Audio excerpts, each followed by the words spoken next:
Hey everyone, it's Deja from CrochetEverAfter.com. We have our newest motif of the month, and this is for September 2014, and this is a leaf motif. So this leaf is a popular motif that was used in Irish crochet lace back in the day, so it's a very old motif, but I have kind of revamped it by putting it in some bulky yarn. So instead of using the crochet thread to make the tiny little leaf that you normally would, I have decided to go big with it. So we created this really large leaf, and at the end of the video I'm going to go over different things that you can do with this. But in the meantime, grab some bulky yarn and a 6mm USJ hook and we'll get started. Oh, also you can download the pattern right below in that link. Alright, let's start our fall leaf pattern. So we're going to start with a slip knot on our hook. This is a good pattern to teach you how to work in the back loop of foundation chains. So the first thing we're going to do is chain 16. So as always, we yarn over from back to front. I like to grab my tail to pull through and turn your hook down towards your stitch to pull it through easily. Yarn over and pull and keep going until you get to 16 chains.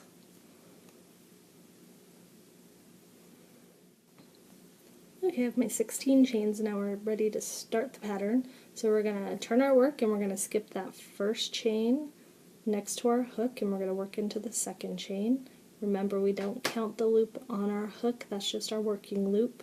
So I'm going to do single crochet in my next 14 stitches. So basically I'm skipping this first chain and I'm working all the way down until I get to the second to last chain. I'm putting single crochets in each of them. When I pick where I'm working, I'm picking this back loop on purpose. So this is my second chain I'm working into. I'm picking this back loop on purpose because at the end of this we're going to work on the back side of the chain.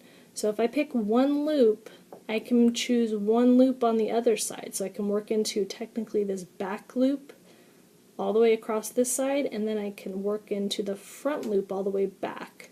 So it makes it a little bit easier to work into everything. If I picked up two loops, then I would have just this one loop, and it would kind of create a big hole in the middle of my leaf. If you want kind of a holy leaf in the middle, then you can do that. But if I don't pick up the bottom bump, it creates kind of a line in the middle of my leaf, so I don't have a hole. So if you want a hole, catch your back loop and bottom bump. If you don't want a hole, grab your back loop. So that's what I want. I don't want a hole, so I'm just grabbing the back loop. I yarn over and pull through. This is all single crochets. We're going to work into different loops, but it's all just single crocheting. So we go into the back loop only, where I am. Lay over my yarn, pull up my loop, yarn over, pull through both of them. So if you have a pattern where you have to work into the other side of your foundation chain, that is a tip for if you want a hole in the middle or no hole in the middle. Here's the 14th single crochet. Now I have one chain left all the way at the end, and this is how I'm going to make the turn so that I can start working into the opposite side. So I'm going to do 3 single crochets in this last chain. So I'm going to go in, kind of one on this side, then this is going to be the point, so one in the middle, and then I'm just going to push my tail kind of out of the way behind me and go back in there again, and then this is going to be the stitch for the opposite side. So now as we work, you'll see kind of this loop coming over the top. That's the front loop from your foundation chain. So just pick that up. So let me show you, because you can technically, if you only used your back loop on the first side, you can grab both loops. So this is my bottom bump and my front loop. So if I grab both of those to work through, you'll see that I'm making that hole that I was talking about. So you'll have this hole running all the way down the center of your work. If you don't want that hole, then just grab the loop that's coming over the top here. So just go into that one loop and do your single crochet, and then you'll have that bottom bump running through the center. So again, see that top loop right here? We just want to go into that loop only. And there's 14 of these top loops going backwards. So you keep going through, then that bottom bump kind of crisscrosses. See how you get that kind of crisscross in the middle? So it's a less noticeable hole than if you were to work into both loops. So keep going, you're doing 14 single crochets down this side, and then we'll stop right at the end. Okay, so down at the end it gets a little confusing looking because you have where you turned your chain. Just make sure that you're only working into 14 single crochets and you will hit the right amount. So you'll see once I put that in, it lines up very well. You can go back to those 3 stitches in one if you forgot to count, and then count how many stitches you have after that, and you should have 14. So now we're going to turn our work and we're going to start making kind of the first, I don't even know what it's called, the little pointy part of the leaf, or the rounded part in this case. So we're going to chain 1, and so on this row we're working in only the front loop of our stitches because we're going to create a raised front on our leaf.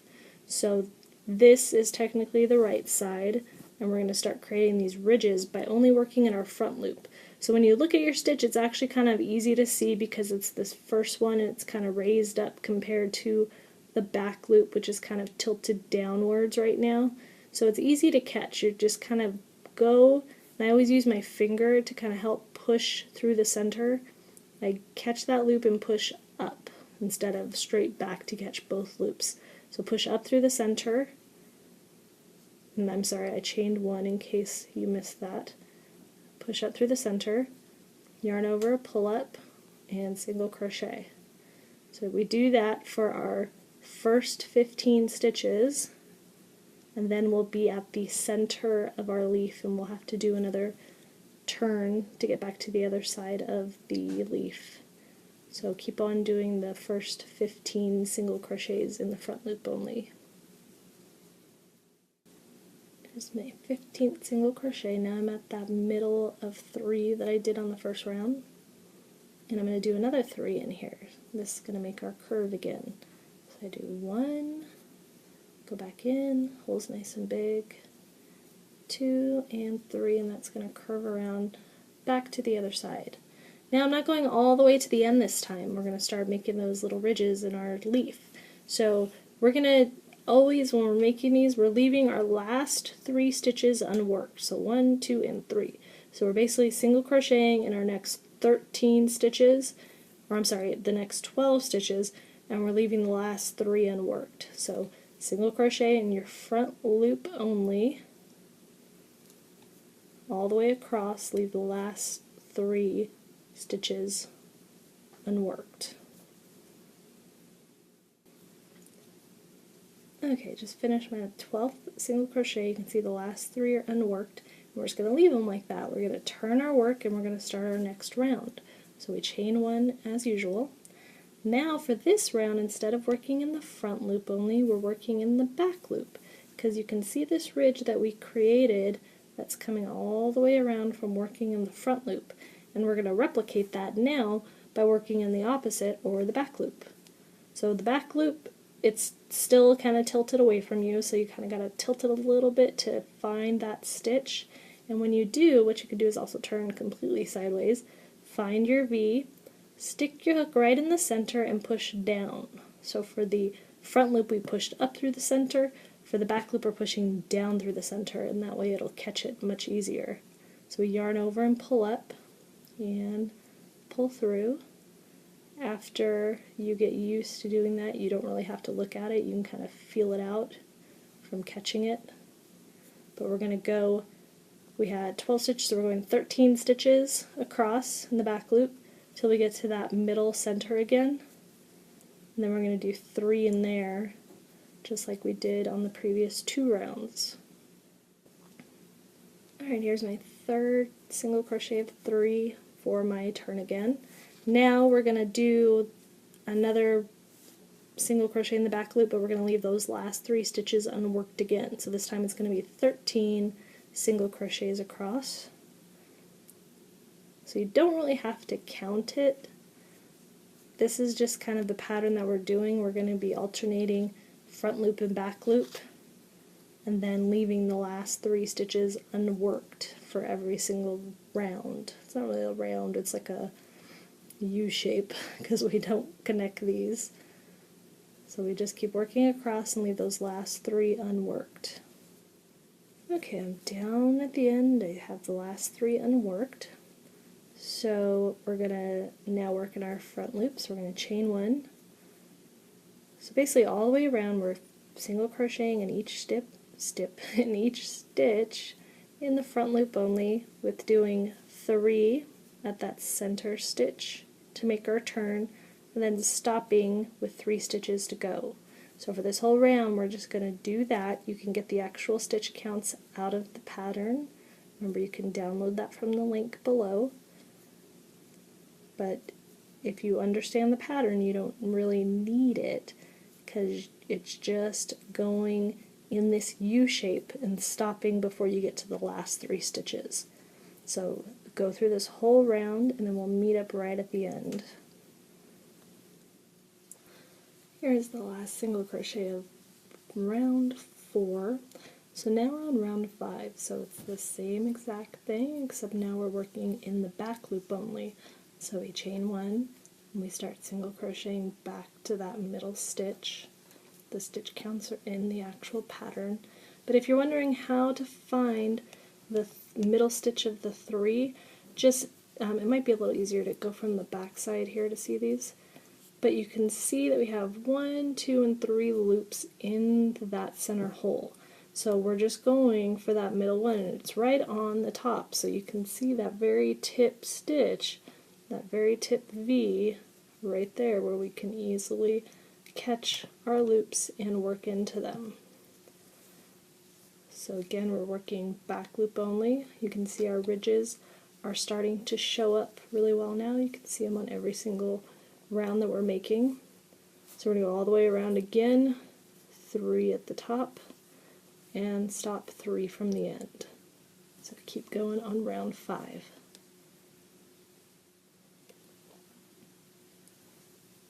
Alright, now I've got 3 to the end. Make sure you're not counting your chain 1 as a stitch. It's just the 3 last stitches that you have, so you almost have kind of a mini stitch here out of that chain 1, so don't count that. So now we are on our second to last round. This is round 6. So we're doing front loop only because all of our ridges are on our back side now. So you don't even really need the pattern once you get the first row done, because you're just going to be going back and forth alternating those loops to make the ridges, and you always stop 3 stitches before the end. So after this round we just have 1 more, and then we can weave in our ends and block our finished leaf. Alright, I'm on my 7th and final round. You can see our leaf is getting quite large, so we're going to work into our back loop only on the final round. Same stuff all the way around, 3 in the middle, and leave 3 unworked. Alright, here's the last stitch, and I'm done with my leaf. So I'm going to fasten off so you can cut your tail and pull it through your hole and tighten that down. And now our leaf's finished. It's not very cute though, right? We need to block it. No matter what yarn I've tried this pattern in before, you can see here's another type of yarn, that you get this twist to it. Might be just from working in the back loops or leaving these stitches unworked, but it needs some blocking. Unless you like the look of this, then it's up to you. But we're going to go ahead and wet block this. So I'm going to wet block it so you can see how to do wet blocking in case you haven't watched any of my other tutorials. But go ahead and weave in your 2 ends. So let me grab a yarn needle real quick so you can see how to do that. Just thread your yarn needle. This one has a little bent tip that I like because it gets kind of right underneath my loops nice and easy. And you want to go back and forth. Don't just go in like one straight line. You can go in a line for a little bit to get started, but turn it around and go a different direction, and that'll help secure it even more. It'll keep it from pulling out. This is all one color, so it's very easy, and the stitches are very dense, so it's very easy to weave in. And you notice that even though it's the same color and everything, I'm still weaving in on the wrong side. So I'm not weaving through all of the ridges that I've made. So once you get it in there as much as you like, I try to go for like 4 or 5 or 6 inches before I cut it. Once I'm happy with that, then I take my scissors and pull it out just a little bit and cut it, and it'll ricochet back inside, and I give it a little tug so that it's slack in case it wants to poke back out.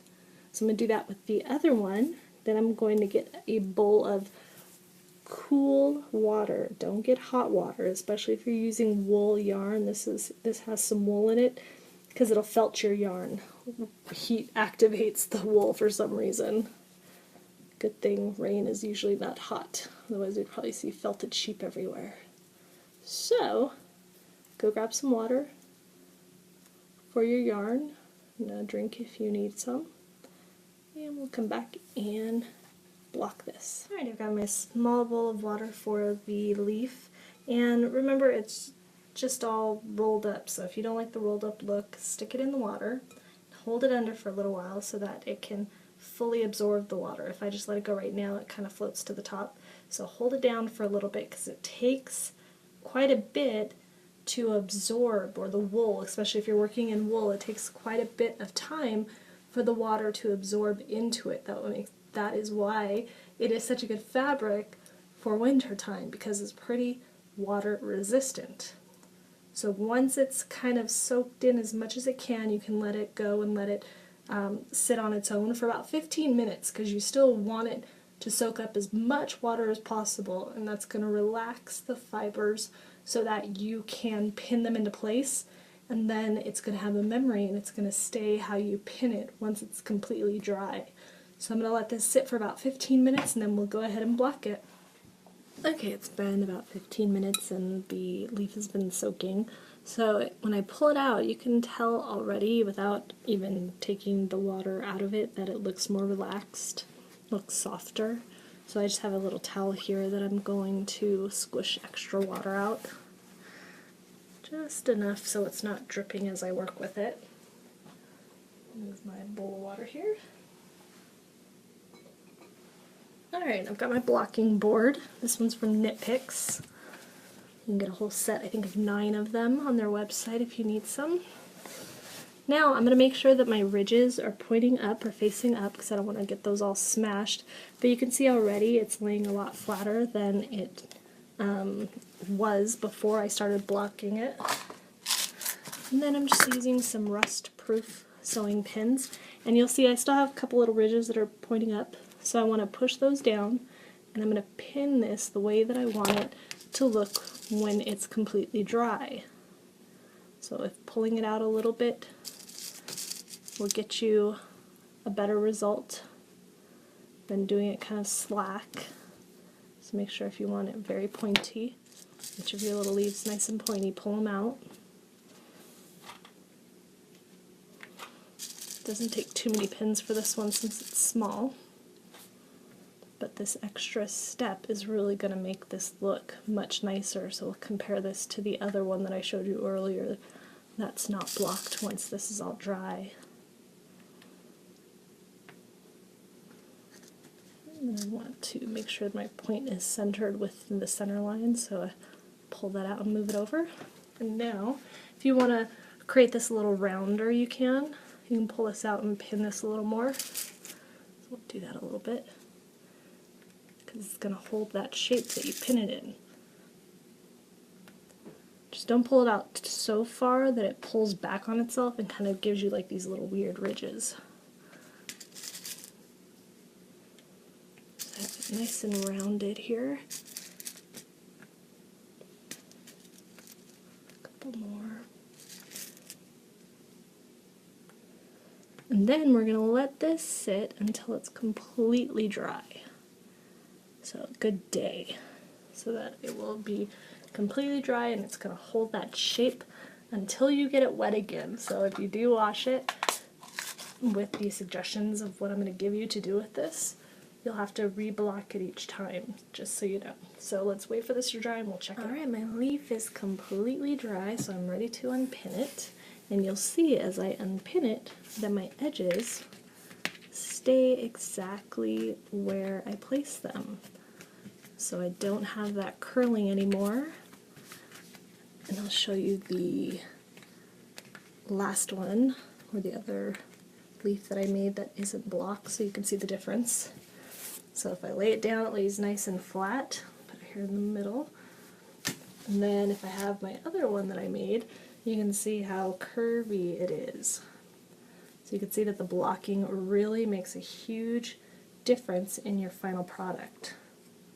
So with this actual motif, there's a lot of different things that you can do. If you make it in this bulky yarn, one thing I was thinking about would be really pretty is to kind of layer them and sew them together, and you can make a nice, really pretty leaf scarf. That could be really cute. You can make it in smaller yarn, so you can go worsted or fingering and make it as an applique, and so you can put it on to, you know, maybe a beanie with a flower, so you can do a flower and the leaf and put it together. Lots of different options, but I thought this would be a good fall motif since fall is coming up very shortly. If you have any questions, leave them below, and thank you all for watching.